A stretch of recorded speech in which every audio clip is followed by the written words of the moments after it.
নিজেকে বদলাও, স্বপ্নকে বাস্তবে রূপ দাও। আজকের এই ভিডিওতে আমরা আলোচনা করব যে কিভাবে আগামী 6 মাসের জন্য তুমি নিজের উদ্দেশ্যে নিজেকে আইসোলেট করবে, নিজেকে গোপন করবে, নিজেকে আড়াল করবে, নিজেকে গায়েব করবে এবং নিজের শখ, ইচ্ছা, স্বপ্ন এগুলোকে কিভাবে পূরণ করবে, খুব দ্রুত নিজের লক্ষ্যে পৌঁছাবে। দেখো, এই যে 6 মাস সময় বললাম, এটা তোমার ক্ষেত্রে বেশিও হতে পারে, তোমার ক্ষেত্রে কমও হতে পারে। তোমার লক্ষ্য, তোমার উদ্দেশ্য, তোমার গোল কি, তুমি কতটা অ্যাচিভ করতে চাও, লাইফে কোথায় পৌঁছাতে চাও, এগুলোর উপরে তুমি ডিসাইড করো যে তোমার এই আইসোলেশন প্রসেস, তোমার এই গায়েব হওয়া কতদিনের হবে। নিজের জীবনটাকে কিভাবে সাজানো যায়, নিজের লাইফকে কিভাবে ম্যানেজ করা যায়, কিভাবে নিজের স্বপ্নগুলো পূরণ করা যায়, এই সব কিছুকে আমরা 8টি পয়েন্টে আলোচনা করব।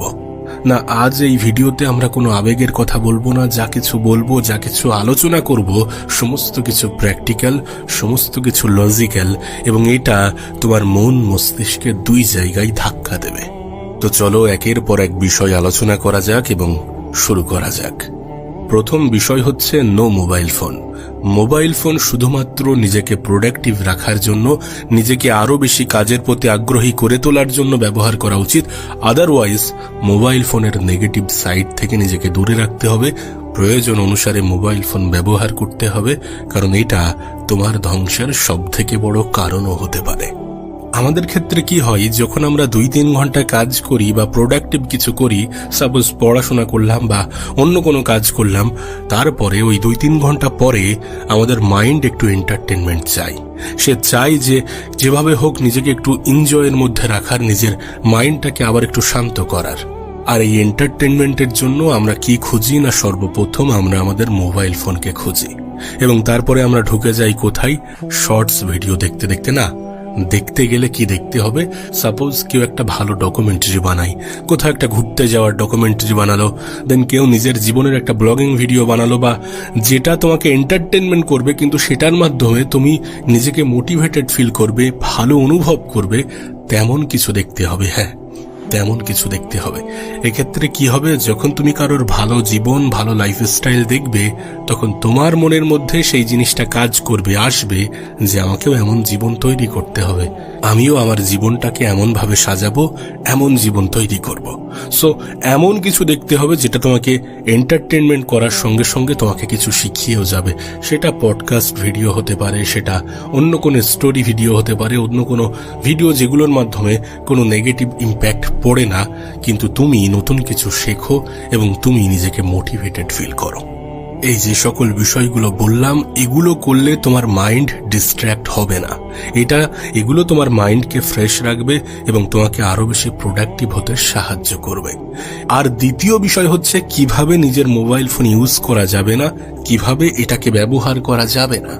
সর্বপ্রথম যে জিনিসটা করা উচিত, যে নাচের ভিডিও দেখা থেকে নিজেকে বিরত রাখতে হবে। যে সকল মেয়েরা মোবাইলের সামনে এসে নাচানাচি করে, তাদের ভিডিও দেখা যাবে না। যখনই আসবে তখন 3 ডটে যাবে, নট ইন্টারেস্টেড, সেখানে ক্লিক করে যেন সেই ভিডিও দ্বিতীয়বার তোমার ফিডে না আসে তেমন ব্যবস্থা নাও এবং ওই ধরনের ভিডিও থেকে দূরে রাখো।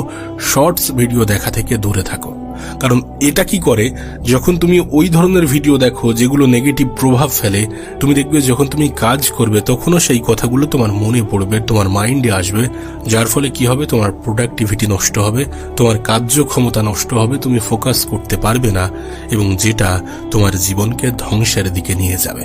তাই নাচনেওয়ালি ভিডিও থেকে দূরে থাকতে হবে, দূরে রাখতে হবে। মোবাইল যেন তোমাকে কন্ট্রোল না করে, তুমি মোবাইলের মাধ্যমে কন্ট্রোল হচ্ছ এমনটা যেন না হয়। মোবাইলকে কন্ট্রোল করতে শুরু করো, মোবাইলকে কন্ট্রোল করতে শেখো। দ্বিতীয় বিষয় হচ্ছে নো ফ্রেন্ড জোন। দেখো, এই যে আইসোলেশন প্রসেস, এই যে গায়েব হওয়ার প্রসেস, এটা প্রথম দিকে তোমাকে প্রচুর কষ্ট দেবে, প্রচুর তোমার মনে হবে যে না, আর হবে না, আর পারবো না। কিন্তু এটাকে তুমি যখন অ্যাচিভ করবে, তুমি যখন বারবার রেগুলারলি এটা করতে থাকবে, তখন একটা সময় পরে তুমি এটাতে অভ্যস্ত হয়ে যাবে এবং তুমি আর অন্য কারোর দ্বারা নিয়ন্ত্রিত হবে না। কি করতে হবে না, বেশি বন্ধু বাড়ানো যাবে না। যখন তোমার মনে হবে যে হবে না, পারবো না, বা এটা খুব কঠিন, তখন ভেবে নিও যে তুমি সত্যি অনেক দুর্বল, আর এই দুর্বলতা কাটিয়ে ওঠার জন্য তোমাকে বারবার এফোর্ট দিতে হবে। সো একটু নিজের জন্য স্বার্থপর হলে কোনো সমস্যা নেই। প্রয়োজনে একটু স্বার্থপর হতে হবে, প্রয়োজনের বন্ধু কিছু রাখতে হবে। যে সকল বন্ধুত্বের মাঝে শুধুমাত্র সময়ের অপচয় হয়, সেই সকল বন্ধুত্ব থেকে একটু নিজেকে বিরত রাখতে হবে। এটা করাটা প্রয়োজন নিজের লাইফকে রিস্টার্ট করার জন্য, নিজের জীবনকে নিজের মতো করে সাজানোর জন্য, দেখা স্বপ্নগুলো পূরণ করার জন্য এটা করাটা অনেক বেশি পরিমাণে প্রয়োজন। জীবনে যাই হয়ে যাক না কেন, কখনো কোনো ফেক বন্ধু পাতিও না। তুমি যখন প্রয়োজনের সম্পর্ক তৈরি করবে তখন অনেক বন্ধু তোমার থেকে দূরে সরে যাবে, কিন্তু যারা তোমার প্রকৃত বন্ধু তারা তোমার সফলতার পথের সাহায্যকারী হয়ে উঠবে। তোমাকে এই আইসোলেশন প্রসেসের মধ্যে, এই গায়েব হওয়ার প্রসেসের মধ্যে নো ফ্রেন্ড জোনের মধ্যে থাকতে হবে, অথবা এমন বন্ধু বানাতে হবে যাদের লক্ষ্য এবং তোমার লক্ষ্য একই, যাদের সাথে তোমার চিন্তা ভাবনা যায়, যারা তোমার সাথে তোমার স্বপ্ন পূরণের জন্য আগ্রহী হয়ে ওঠে এবং তোমাকে আরো বেশি আগ্রহী করে তোলে। আমি তোমাকে আবারও বলছি, এই আইসোলেশন প্রসেসে তোমার শুরুতে অনেক বেশি কষ্ট হবে। তোমার মনে হবে যে না থাক, অনেক হয়েছে, এ হবে না, পারবো না, কি কষ্টকর, এত কষ্ট করে হয় নাকি? আবার সেই জীবনে ফিরে যাওয়া যাক যেখানে রিলস দেখতাম, যেখানে আনন্দে থাকতাম। কিন্তু এটা তোমার জীবনের সব থেকে বড় কাল হয়ে উঠবে এবং তোমার জীবনে শুধুমাত্র একটা জিনিস অবশিষ্ট থাকবে, সেটি হচ্ছে আফসোস। তুমি একবার ভাবো যে আগামী 6 মাসের জন্য তুমি একটি রুমে আবদ্ধ আছো, যেই রুমে তুমি আছো এবং তোমার গোল, তোমার স্বপ্ন, তোমার উদ্দেশ্যগুলি আছে, এবং তোমার ব্রেন সমস্ত কিছু লাগিয়ে দিয়েছে সেই স্বপ্ন, সেই উদ্দেশ্যগুলো পূরণ করার জন্য। না তোমার কাছে কোনো ডিস্ট্রাকশন আছে, তোমার মাইন্ড শুধুমাত্র একটা জিনিসে ফোকাস করে, তুমি যে স্বপ্নগুলো দেখেছো সেটা অ্যাচিভ করার উদ্দেশ্যে। তোমাকে কেউ হারাতে পারবে? তোমার স্বপ্ন, তোমার লক্ষ্য পূরণ হওয়া থেকে কেউ তোমাকে হারাতে পারবে? কখনোই তা সম্ভব নয়, কখনোই তা সম্ভব নয়। আর যদি তুমি এই 6 মাসের মধ্যে তোমার লক্ষ্য পূরণ করতে নাই পারো, আমি ধরে নিলাম তুমি পারবে না, তারপরেও তোমার এই 6 মাস তোমার জীবনের সব থেকে বড় 3টি জিনিস অ্যাচিভ করতে তোমাকে সাহায্য করবে। আর সেটি হচ্ছে ডিসিপ্লিন, কনসিস্টেন্সি এবং হার্ডওয়ার্ক, যেটার মাধ্যমে গোটা দুনিয়া জয় করা সম্ভব, যেটার মাধ্যমে লাইফে সব কিছু করা সম্ভব। সফল এই যে পৃথিবীতে 1% ব্যক্তি যারা একদম টপে অবস্থান করছে, তাদের মধ্যে সব থেকে বড় কমন জিনিসই হচ্ছে এই 3টি: ডিসিপ্লিন, কনসিস্টেন্সি এবং হার্ডওয়ার্ক। আমরা মনে করি যে যতটা মেহনত করব ততটাই ফল পাবো না। মেহনত যখন আমরা কনসিস্টেন্টলি মেহনত করব, যখন আমরা ডিসিপ্লিন মেনটেন করে মেহনত করব, তখন যতটা এফোর্ট দেব তার থেকে বেশি ফল পাবো। সো এমনটা তখনই হওয়া সম্ভব যখন তুমি নিজেকে সবকিছু থেকে আলাদা করো, তুমি নিজের স্বপ্ন পূরণের জন্য সব কিছু করতে রাজি আছো। আর যদি কখনো এমনটা মনে হয় যে আমি পারবো না, আমার দ্বারা হবে না, তখন একটা কথা মাথায় রেখো যে হবে না ঠিক আছে, কিন্তু চেষ্টা না করে 100% না দিয়ে আমি হার মানব না। তুমি স্বপ্ন দেখেছো, তুমি বড় বড় স্বপ্ন দেখছো, আর সেটার জন্য মেহনত করবেন, এটা কি হতে পারে? এটা কখনোই হতে পারে না। তো এটি ছিল 3য় পয়েন্ট। 3য় পয়েন্টে আমরা কি বললাম? যে না, শুরুতে তোমার কঠিন মনে হবে, বা অনেক সময় মনে হবে যে আমার দ্বারা হবে না, কিন্তু তারপরেও চেষ্টা না করে হার মানা যাবে না। এবার আমরা কথা বলবো 4 নম্বর পয়েন্টের বিষয়ে। 4 নম্বর পয়েন্ট হচ্ছে self talk and self parenting. মানে যখন তোমার মনে হবে যে হবে না, পারবো না, তখন তুমি নিজেই নিজেকে বলো, নিজের সাথে নিজে কথা বলো এবং নিজেই নিজেকে বোঝাও। নিজেকে বলতে হবে যে যেমন স্বপ্নগুলো দেখেছো তেমন স্বপ্ন পূরণ করা তোমার দায়িত্ব। আমি যে স্বপ্নগুলো দেখেছি সেই স্বপ্নগুলো পূরণ করা আমার কর্তব্য, আমার দায়িত্ব, আর আমি সেগুলো পূরণ করেই ছাড়বো। আমার মাথায় যেটা এসেছে সেটা বাস্তবেও ঘটবে, সেটা বাস্তবেও করে দেখাবো। হ্যাঁ, কঠিন আছে, কিন্তু কঠিন জিনিসকে সহজ করা যায়। সেটার জন্য যা যা করা প্রয়োজন, যেগুলো করা প্রয়োজন আমি করব। আমি স্বপ্ন দেখেছি মানে সেই স্বপ্ন পূরণ করা আমার শুধুমাত্র দায়িত্ব নয়, বরং সেগুলো আমার জন্য অপরিহার্য। সবথেকে বড় বিষয় হচ্ছে মোটিভ। আমি কেন করতে চাই, আমি কি জন্যে করছি বা কি জন্যে করব। যখন এই জিনিসটা ক্লিয়ার থাকে তখন মানুষের মধ্যে অত বেশি ডিস্ট্রাকশন, অত বেশি ডিমোটিভেশন আসে না। তাই মোটিভ ক্লিয়ার রাখো, আমি কেন করব, আমি কেন করছি, এটা মাথায় রেখে চলো এবং নিজের সাথে নিজে কথা বলো, নিজেই নিজেকে বোঝাও, নিজেই নিজেকে শাসন করো, নিজের প্রতি নিজে দায়িত্ববান হয়ে ওঠো। দেখো, সেলফ প্যারেন্টিং করাটা খুব জরুরি। এটা একজন মানুষকে অনেক বেশি মজবুত বানায়। যে মানুষ সব থেকে বেশি মজবুত, সব থেকে বেশি কঠোর, সেই মানুষ, যে মানুষকে ভাঙা যায় না, সেই মানুষ তৈরি হয় কিভাবে জানো? সেলফ প্যারেন্টিং এর মাধ্যমে। নিজেই নিজেকে বোঝাতে হবে, নিজেই নিজেকে বলতে হবে। 5 নম্বর বিষয় হচ্ছে প্ল্যান বির বিষয়ে বেশি ভাবতে যেও না। তুমি যদি ভাবো যে প্ল্যান বি কি হবে, প্ল্যান বি কি রাখবো, তুমি যখন প্ল্যান বি নিয়ে ভাবতে শুরু করবে তখন তোমার প্ল্যান এ অটোমেটিক্যালি দুর্বল হতে শুরু করবে।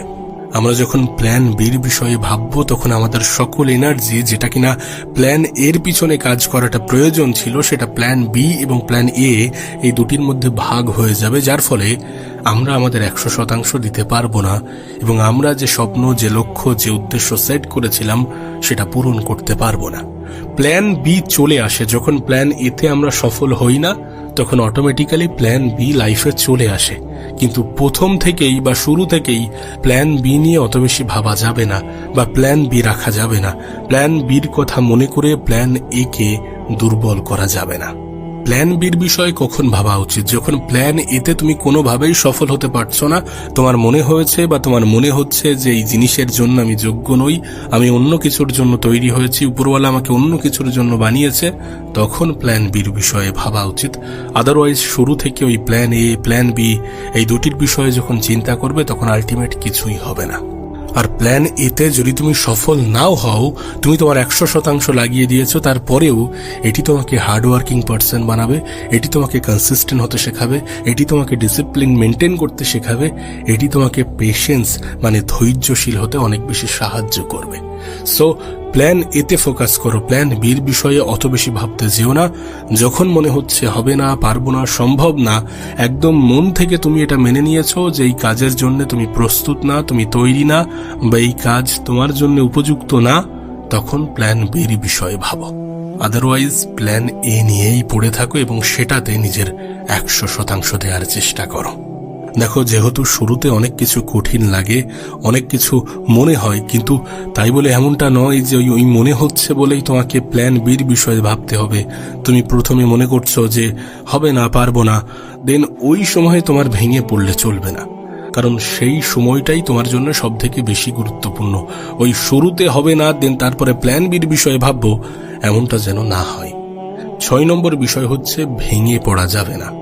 নিজেকে দুর্বল মনে করা যাবে না। নিজের দ্বারা হবে না, তোমার দ্বারা হবে না, আমার দ্বারা হবে না, এমন চিন্তা ভাবনা কোনোভাবেই রাখা যাবে না। আমি তোমাকে আগেই বলেছি যে কোনো কিছু করার জন্য সব থেকে বড় মোটিভেশন হচ্ছে মোটিভ, কি কারণে করছি।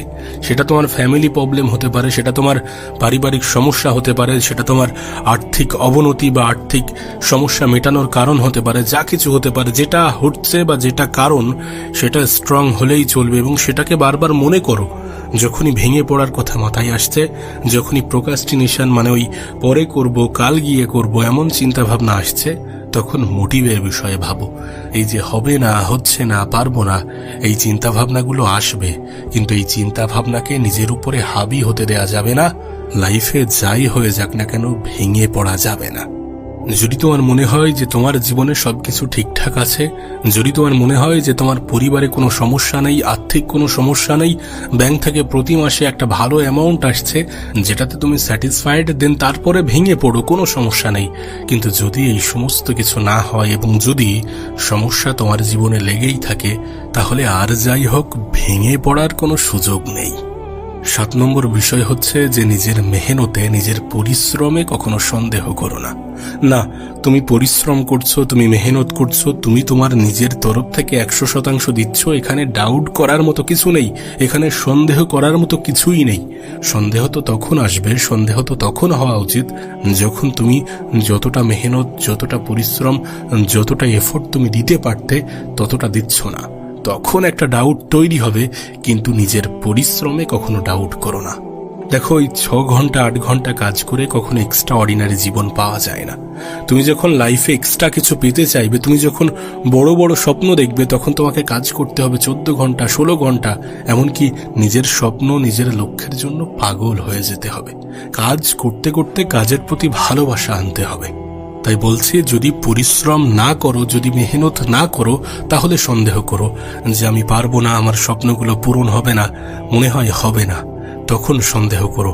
কিন্তু যখন তুমি পরিশ্রম করছো, যখন তুমি চেষ্টা করছো, যখন তুমি 100% দিচ্ছ, তখন সন্দেহ করার কোনো প্রশ্নই ওঠে না। এবং 8 নম্বর পয়েন্ট হচ্ছে, নিজের বিষয়ে কখনো নেগেটিভ ভাববে না। ওই যে বলছি না যে পরিস্থিতি আসবে, সিচুয়েশন আসবে, মনে হবে যে হবে না, এই যে ধারণা হবে না, পারবো না, সম্ভব না, বা এতটা কিভাবে সম্ভব, এত কিছু কিভাবে সম্ভব, এই ধরনের নেগেটিভ চিন্তা করা যাবে না। যখন তুমি পজিটিভ চিন্তা করবে, তখন তোমার লাইফে পজিটিভ কিছুই ঘটতে থাকবে। তাই সর্বদা নিজের বিষয়ে পজিটিভ ভাবতে হবে, পজিটিভ থাকতে হবে, পজিটিভ চিন্তা করতে হবে। আমার দ্বারা হবে, আমি পারবো, আমার দ্বারা সম্ভব, আমি করে দেখাবো, এই চিন্তা ভাবনাগুলো ডেভেলপ করতে হবে। তারপরেই না তুমি তোমার জীবনের সবকিছু অ্যাচিভ করতে পারবে। তোমার কাছে অনুরোধ করব, চোখ কান বুজিয়ে একটা নির্দিষ্ট সময়সীমা তৈরি করো তোমার স্বপ্ন, তোমার লক্ষ্য, তোমার উদ্দেশ্য পূরণের উদ্দেশ্যে, এবং সেই নির্দিষ্ট সময়সীমার মধ্যে নিজের সবকিছু লাগিয়ে দাও, পরিশ্রম করো, সফলতা অর্জন করো, নিজের কাজের পিছনে পাগল হয়ে যাও। দেখবে আত্মবিশ্বাস তৈরি হবে এবং সেই সব কিছু হবে যেগুলো তুমি কল্পনা করতে।